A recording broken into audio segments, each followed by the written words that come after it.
كنت قاعدة في شقة حماتي ومعايا عمر ابني عنده 5 سنين. كنت أنا وحماتي وسلفى أحمد كنا بنتفرج على مسرحية قديمة وكلنا كنا بنضحك على ضحك عمر ابني. فجأة رن تليفوني وقمت ورديت عليه. ألو، منزل هشام النجار؟ رديت عليه: أيوة يا فندم، أنا مراته، مين معايا؟ أنا آسف يا فندم، جوز حضرتك توفى، عمل حادثة بالعربية. قفلت التليفون وانا ساكتة تماما، مفيش اي رد فعل. مش عارفة افرح ان ربنا خلصني من الزوج الظالم ده، ولا ازعل عليه علشان هو ابو ابني وابني خلاص اتيتم. بس هو امتى كان اب كويس لابني؟ فقت من افكاري دي كلها لما حماتي قالت لي: مين اللي كان بيرن عليك يا زهرة؟ رديت عليها بهدوء وقلت لها: هشام. هشام مات يا طنط، هشام مات في حادثة بالعربية بتاعته وهو دلوقتي في المستشفى. حماتي صرخت وسيلفي نزل جري. الصبح كان العزا شغال وتمت الدفنة، وستات كتير كانت بتسلم عليا وانا قاعدة بهدوء. مش عارفة دموعي بتنزل على عمري وحياتي اللي ضاعت مع الشخص الغلط، ولا انا زعلانة عليه. بس اكيد مش زعلانة عليه، لاني شفت منه اسوأ ايام حياتي. فضلنا في العزا لحد تاني يوم الصبح. قمت جهزت فطار ونزلته لحماتي، وعمر ابني كان معايا. نزلت لقيتها ماسكة صورة حماية وبتبكي. صباح الخير يا ماما. صباح الخير يا بنتي. يلا يا ماما عشان تفطري. ماليش نفسي يا زهرة، افطري انتي وعمر. مش هينفع كده يا ماما، لازم تفطري علشان علاجك. وفي وسط محاولاتي قرب منها عمر بخوف وقال لها: ممكن تفكري يا تيتا علشان ماما ما تزعلش. حماتي بكت وهي بتحضنه، وكانت فرحانة بيه جدا انه اتكلم، وقالت له: حاضر يا حبيبي. قعدت حماتي تفطر وهي واخدة عمر في حضنها. عمر ابني منطوي بيخاف من الناس بسبب ضرب هشام ليا واحيانا لعمر. هشام جوزي الله يرحمه كان مانعني ننزل تحت، وكان ممنوع اي تعامل مع سيلفي، وانا ما كنتش بنزل تحت خالص. معرفش ليه هو كان عايز كده، ولكن كنت بتفادى ضربه باني منزلش. خلصنا فطار وفجأة سمعت صوت احمد سيلفي وهو بينادي على مامته بعد ما فتح بمفتاحه. نزلت نقابي بسرعة وحسيت ان هو شافني، وعمر ابني جري واستخبى ورايا. حماتي بصت علينا بحزن. احمد قرب مننا وهو بيبوس على راس حماتي وبيقول لها: صباح الخير يا ماما. فكرت في نفسي ليه هشام ما كانش كده، وكان بيكره حماتي رغم انها ست طيبة جدا. فقت على صوت احمد وهو بيقول: شفتي يا ماما انا جبت ايه لعمر؟ هو عمر مش هنا؟ خرج عمر راسه من ورايا وبصلهم. قالت له حماتي: ايه ده، انت جبتله شوكولاتة؟ لا، انا اللي هاخدها. عمر خرج من ورايا بعفوية: بس يا تيتا دي بتاعتي انا. ضحكوا عليه فبصلي فابتسمت له من تحت النقاب. عمر ابني قريب مني جدا وبيفهمني بسرعة. احمد قرب وقال: خد يا عمر الشوكولاتة. بصلي فهزيت له راسي فقرب من احمد واخدها منه. احمد حضنه وبس خده وقال له: احلى شوكولاتة لاحلى عمر. عمر حضنه وهو بيقول له: شكرا يا عمو، بس ممكن اقولك يا بابا؟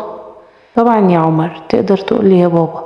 عمر بصله بخوف وهو بيقول له: هتبقى حلو مش هتضربني زي بابا هشام؟ هتبقى حلو مش هتضربني زي بابا هشام؟ احمد بصلي وبص لحماتي بصدمة وغضب وهو بيستغفر: لا يا حبيبي، عمري ما همد ايدي عليك ابدا. عمر حضنه وقال له: انت احلى بابا في الدنيا. احمد ابتسم له وهو ماسك وشه وقال له: روح يا حبيبي العب جوه علشان عايز اتكلم مع ماما وتيتا. لقيت احمد بيقول لي: اقعدي يا ام عمر، انا عايز اتكلم معاكي شويه. قعدت وانا باصه في الارض. كمل كلامه وقال: صحيح الكلام ده، هشام كان بيضرب عمر؟ بصيت لحماتي وبصيت له وقلت له: ده عيل ومش فاهم حاجه. ردت حماتي وقالت: لسه بتستحملي حتى وهو ميت؟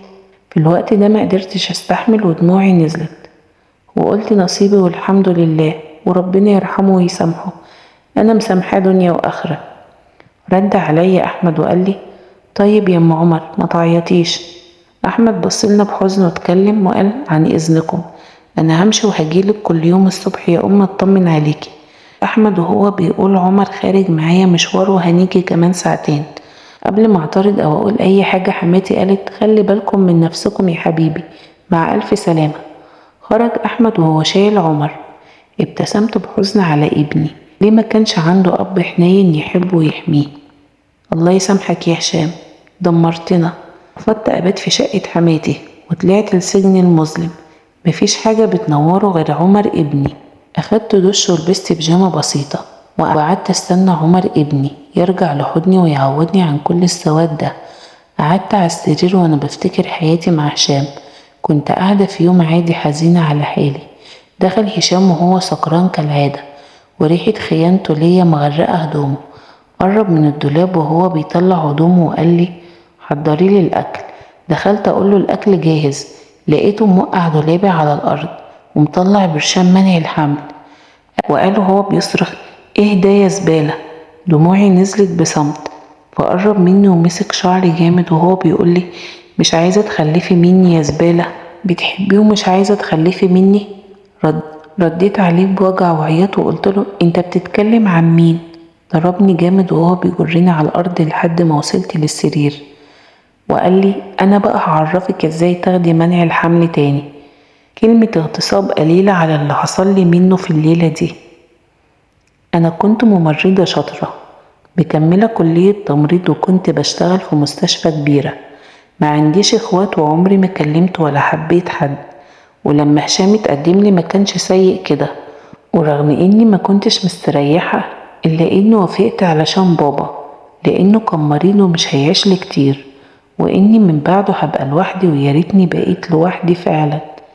ولكن ربنا هداني احلى حاجة في حياتي، عمر ابني. رغم انه اتعذب معايا بسبب هشام، لكن خلاص ربنا خلصنا منه وفوق لابني خلاص. فقت من ذكرياتي على صوت جرس الباب. لبست الإسدال وقلت مين؟ قال لي أنا عمر يا ماما، افتح الباب. فتحت الباب وأنا وراه. دخل عمر، قلت له حد معاك؟ قال لي لأ. دخلنا وخدت عمر وغيرت له وهو بيحكي لي عن خروجته مع عمه أحمد، اللعبة اللي جابها له.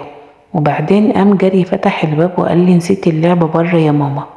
دخل ومعاه كيس هدايا كبير وطلع منه لعب كتير، وبعدين مديلي ايده بكيس هدايا صغير وقال لي بابا احمد قال لي اديكي ده علشان ما تعيطيش تاني. ضحكت واخدته. فتحت لقيته بلورة فيها راجل وست وولد صغير، ولقيت جواب مكتوب فيه كل سنة وانت طيبة يا زهرتي، النهاردة احلى عيد ميلاد لأحلى زهرة. رغم اني كنت عارف انه غلط وانه ما ينفعش ابعتلك هدية عيد ميلادك، الا ان قلبي كان بيسيطر عليا وبعتها لك كل سنة. ولكن السنة دي امل اتجدد جوايا وقلبي لغى عقلي. هنكون اجمل عيلة يا ام عمر. الامضاء مجهولك.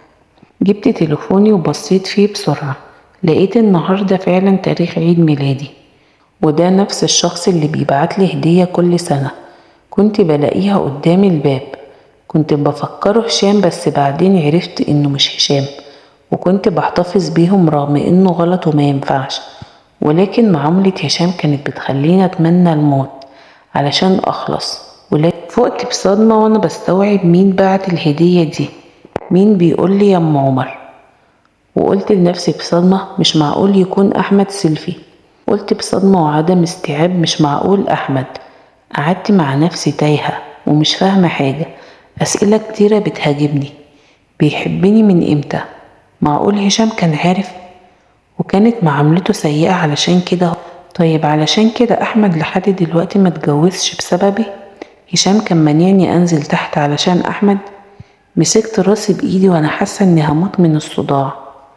لقيت إيد عمر ابني بتطبطب عليا وقال لي مالك يا ماما؟ قلت له مفيش يا حبيبي، يلا ننام. بصلي بقلق طفولي زي ما يكون حاسس اني مش كويسة، وقال لي طيب مش هنذاكر النهاردة زي كل يوم يا ماما؟ قلت له معلش يا حبيبي، ننام دلوقتي ونذاكر بكرة. شلت ابني في حضني وانا بطبطب عليه علشان ننام. خوفي على مستقبل ابني كان بيزيد يوم عن يوم. هشام كان بيرفض نزولي بيه للحضانة، وكان بيسهر للفجر ويرجع ينام. في مرة اتخانقت معاه علشان اودي عمر الحضانة. وفي اليوم ده عليت صوتي جدا عليه وقلتله ابني هيروح الحضانة، يعني هيروح الحضانة. قربت من الباب وانا ماسكة ايد عمر، قام هشام مسك ايد عمر وشده جامد منها. فضل عمر يصرخ من كتر الوجع. بقيت بصوت في هشام وانا بقوله كسرت ايد الولد منك لله. هشام كان واقف زي الميت، فاق على صوت امه وهي بتزعق فيه. قمت قالت له انت لسه واقف، شيل الولد للدكتور حرام عليك. نزلت حماتي اللي اصرت تروح معاهم للدكتور، وانا ركبت العربية غصب عنه. رد عليا هشام وقال لي اطلعي يا زهرة فوق احسن لك. قلت له اقسم بالله لو ما روحتش اطمن على ابني لاصوت وافضحك في الشارع. وصلنا المستشفى وطلع في شرخ في ايد عمر.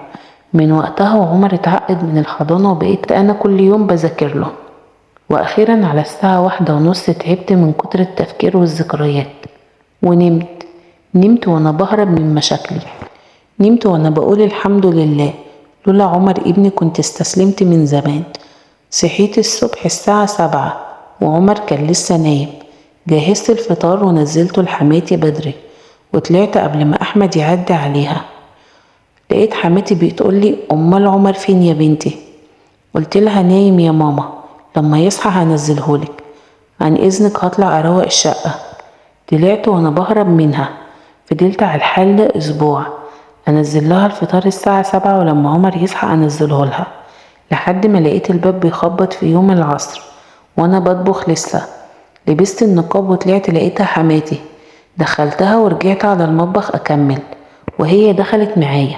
لقيتها بتقولي ازيك يا زهرة، عاملة ايه دلوقتي؟ كنت في الوقت ده بسلق المكرونة. رديت عليها وقلت لها الحمد لله يا ماما. قالت لي بتهربي مني ليه يا زهرة؟ بقالك اسبوع بتهربي مني ومتوترة ليه؟ بصيت لها بصمت وانا بصفي المكرونة واتنهدت ونزلت وشي في الارض. لقيتها بتقولي طيب يا ستي اتنهدي براحتك واهربي مني براحتك، بس اللي بتهربي منه مش هيسيبك. بصيت لها باستفهام وما كنتش واخده بالي وانا بصفي المكرونه، وفي الوقت ده الميه جت على ايدي واتلسعت. ولقيتها بتقولي احمد عايز يتجوزك يا زهره. من شده الصدمه من كلامها ما قدرتش افتح بقي ولا اقول اي كلمه. كل اللي عملته ان كنت واقفه مبرقه عيني مصدومه من اللي بسمعه. لقيتها كملت كلامها وبتقولي ايوه يا بنتي، احمد ابني عايز يتجوزك. بسرعه ركنت المكرونه على الحوض وفتحت الحنفيه على ايدي. لقيت حماتي جابت كيس تلج من الفريزر وحطتهولي وهي بتقعدني على ترابيزة المطبخ. قعدت وانا ساكتة مش لاقية اي كلام اقوله. لقيتها وقفت قدام البوتاجاز وحطت المكرونة في الصلصة وهدت النار عليها وقعدت قدامي وانا عيني بتبص في كل مكان. لقيتها بتبصلي بكل هدوء وبتقولي بصي يا بنتي انا هقولك على حاجة، هشام واحمد مش اخوات. بصيت لها بصدمة لان اول مرة اعرف المعلومة دي. لقيتها كملت كلامها وقالت زمان لما كنت عيلة صغيرة عندها 17 سنة أبويا كان صعب قوي وجوزني لواحد عنده 27 سنة، وعلشان جواز البنات سترة عشت مع مريض نفسي 7 سنين، حرب وذل وشك وتخوين وكسرة نفس. كل أحاسيسه بالنقص والعجز كان بيتهمني بيها. كان ضعيف جدا برا البيت، ما يعرفش حتى يرد على حد اتريق عليه أو شتمه أو زعقله زي مديره مثلا، ولكن كان يجي البيت يثبت انه قوي وانه ليه سيطرة عليا. وانا كنت عيلة ما خدتش حنان الاب بسبب خوف ابوها الشديد اللي خلاها تقول حاضر في اي حاجة من خوفها. كنت محتاجة امان واحتواء مش حب، ولكن هو حبني بجنون فبقى يشك فيا، بقى بيمتلكني ويستعبدني لحد ما خلفت منه هشام، وبقى طفل معقد من اللي بيحصل قدامه. الأطفال بتفهم كل حاجة من أول يوم ليها في الدنيا. وعدت الأيام بعد كده، وفي يوم جالي خبر وفاته وهو بيجيب هشام من المدرسة، وهشام دخل المستشفى. أخدت ابني ورجعت بيت أبويا وأنا عندي 25 سنة. ابني عنده 7 سنين. أبويا قال لي هموت ومحدش من إخواتك هيستحملك ولازم تتجوزي. كنت بموت من خوفي إن أمر بنفس التجربة القذرة تاني، لحد ما جه عمك مصطفى والد أحمد، كان جارنا وكان مسافر. اتقدم لي وهو عنده 30 سنة، وأبويا وافق على طول واتجوزته. فأول جوازنا في يوم كان عنده شغل مهم وكان مستعجل وأنا كنت بكويله القميص. لقيته بيقولي باستعجال يلا يا هبة هنتأخر وده شغل مهم جدا. كنت واقفة زي الحجر قدام القميص اللي المكوة طبعت عليه بس ما حرقتهوش. لقيت مصطفى في الوقت ده بيبصلي وبيقولي مالك يا هبة؟ رديت عليه بخوف وقلت له أنا حرقت القميص بس غصب عني والله وآخر مرة هعملها.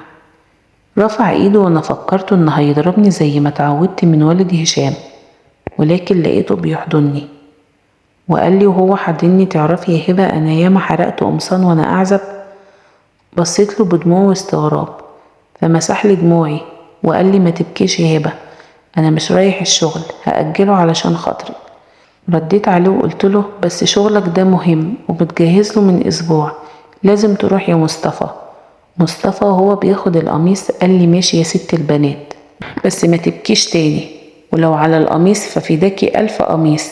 في الوقت ده من كتر الصدمة شهقت وقلت لنفسي بقى مدير أكبر مكتب للتصميم والديكور يلبس قميص محروق.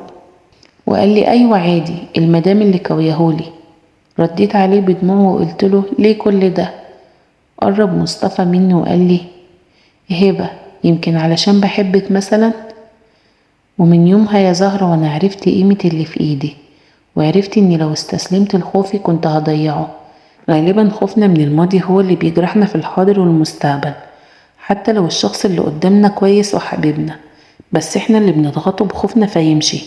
وانا بأكدلك ان احمد عامل زي بابا مصطفى. وبالنسبة لهشام انا حاولت معاه كتير وفشلت وكان بيكرهني علشان اتجوزت بعد ابوه، ولكن انتي ابنك بيحبك وشبهك جدا ولو مش علشانك ففكري في ابنك.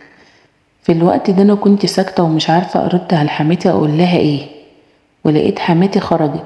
بعد ما حماتي خرجت قمت وراها وهي على باب الشقة ولقيت نفسي لا اراديا قلت لها ماما استني انا عايزة اقولك حاجة. اتدورت ليا وهي مبتسمة ولقيت نفسي بقول لها انا موافقة يا ماما. لقيتها ردت عليا وقالت لي البسي نقابك وانزلي معايا بسرعة سمعيها له بنفسه. دخلت لبست نقابي وانا محرجة جدا ومتوترة ولا كأني كنت متجوزة 7 سنين. اول ما دخلنا شقة حماد قعدنا فقال لي انا طالب ايدك يا ام عمر. رديت عليه باحراج وتوتر وقلت له انا موافقة. بصلي بعيون بتلمع كأنه فاز بسباق بادئ فيه من بدري. كملت كلامي بسرعة وقلت له انا موافقة ولكن بشرط. رد عليا وقال لي قولي كل طلباتك مجابة. قلت له انا موافقة ولكن بشرط انك تاخد لي بيت بعيد عن هنا لاني ما بقتش حابة اعيش هنا ويكون قريب من اي حضانة او مدرسة علشان عمر. رد عليا بهدوء وقال لي موافق. بكرة نروح نتفرج على شقتي اللي انا مصممها ولا انت ما تعرفيش انه مهندس ديكور اصلا؟ سكت وما رديتش عليه لاني ما كنتش لاقي اي كلام اقوله. تاني يوم على الساعة 10 الصبح لقيت احمد جاي علشان ياخدنا نتفرج على الشقة ولقيته بيقول معلش يا جماعة اتأخرت عليكم كنت في المكتب. ردت عليه حماتي وقالت له ولا يهمك يا ابني ما حصلش حاجة. في الوقت ده انا كنت ساكتة وما بينتش اي ردة فعل ولا حتى رديت عليه ولقيته بيبصلي من غير اي تعليق. ركبنا العربية ورحنا الشقة. اول ما دخلنا عمر ابني كان فرحان جدا وقال الله يا ماما احنا هنسكن هنا. مد احمد ايده لعمر ابني وشاله وقال له ايوه يا عمر احنا من هنا ورايح هنعيش هنا. اخدت جولة في الشقة وكانت مفروشة زي ما نفسي اتمنى شقتي اللي اتجوزت فيها من 7 سنين وانا بنت، ولكن للأسف ما حصلش. كانت جميلة جدا والبلكونة أوضة كاملة ومتقفلة.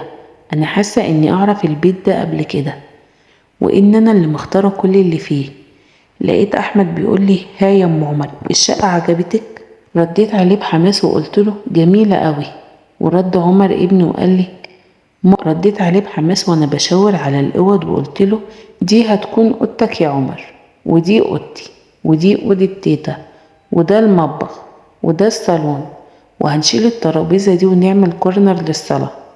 لقيت عمر ابني جري على حماتي وقال لها انا عايزة انام مع تيتا في اوضة واحدة.